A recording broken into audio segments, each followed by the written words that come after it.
હવે વાત કરવી છે માથાનો દુખાવો બની ગયેલા નેશનલ હાઈવેની, જેનું કામ 2.5 વર્ષથી ચાલે છે, પરંતુ ગોકળ ગતિએ, જેથી હવે વાહન ચાલકો ત્રાહિમામ પુકારી ઉઠ્યા છે। ત્યારે કયા રોડની અમે વાત કરી રહ્યા છીએ ને લોકોમાં કેટલો રોષ છે, જોઈ લો।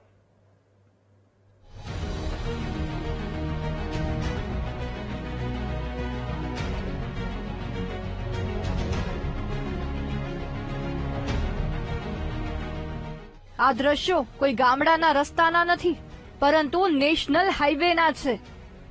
જે દ્રશ્યો જોતા તો નેશનલ હાઈવે કહેવા કરતા તો ભંગાર હાઈવે કહેવું જ બરાબર છે, કારણ કે આ ભંગાર હાઈવે હવે લોકોની કમરના મણકા ભાંગવાનું કામ કરી રહ્યો છે। 2.5 વર્ષે પણ 70 કિલોમીટરનો હાઈવે અધૂરો, 40 કિલોમીટરની અંદર આવેલ છે ટોલ બૂથ, 28 બ્રિજમાંથી માત્ર 7 બ્રિજ થયા ચાલુ।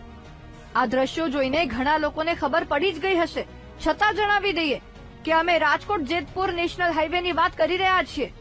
2.5 વર્ષથી 6 લેનની કામગીરી ચાલી રહી છે, પરંતુ કાચબાની ગતિથી પણ ધીમી ગતિએ કામ થઈ રહ્યું છે, જેથી લોકો ત્રાહિમામ પોકારી ઉઠ્યા છે।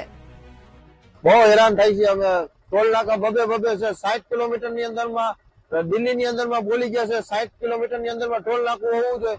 રીબડા પાયે ટીપેલ આવી જાય ટોલ નાકું, પીઠડિયા પાયે આવી જાય ટોલ નાકું આવી જાય, દાદાગીરી કરે છે, જવા નથી દેતા કોઈને। રોડ હાવ બેકારમાં બેકાર બનાવે છે આ લોકો। શું કરે છે સરકાર કઈ ખબર નથી પડતી અમને તો। આપણે ખબર જ છે કે રાજકોટ થી જેતપુર સુધીનો જે 6 લાઇન હાઈવે નું કામ જે ચાલુ છે એને અંદાજિત 2 વર્ષ ઉપરનો સમયગાળો થઈ ગયો છે, પણ આજ દિન સુધી કામ પૂર્ણ થયું નથી। હજી તમે જોવો તો 60% જેટલું કામ બાકી છે, અને ત્યાં ટ્રાફિકની એવડી સમસ્યા છે। જે સર્વિસ રોડ ઉપર હોય તમે જોવો તો સર્વિસ રોડ પૂરા જામ થઈ જાય। અહીંથી ખાલી વીરપુર પોગવું હોય તો વીરપુર પોગવામાં આપણે અડધી પોણી કલાકનો સમયગાળો નીકળી જાય। એમ છતાંય જ્યાં ટોલ ટેક્સ તો 1 રૂપિયો ઓછો લેવામાં આવતો નથી। સામાન્ય રીતે રોડ સારો હોય તો રાજકોટથી જેતપુર પહોંચતા 1.5 કલાક જેટલો સમય લાગે, પરંતુ ખરાબ રોડના કારણે લોકોને 3 થી 4 કલાક જેટલો સમય લાગી જાય છે।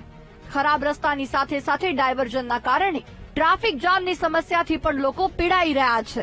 ત્યારે સવાલ એ થાય છે કે કેમ 2.5 વર્ષમાં માત્ર 70 કિલોમીટરનું કામ પૂરું નથી થયું?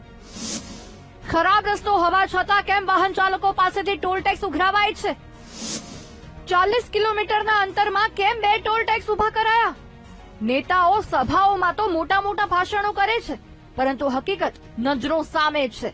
2.5 વર્ષમાં 70 કિલોમીટરનું કામ પૂરું નથી થઈ શક્યું, તેવામાં કોન્ટ્રાક્ટ કોને આપ્યો તે પણ એક મોટો સવાલ બની ગયો છે। ધ્રુવ મારું, વીટીવી ન્યૂઝ, જેતપુર।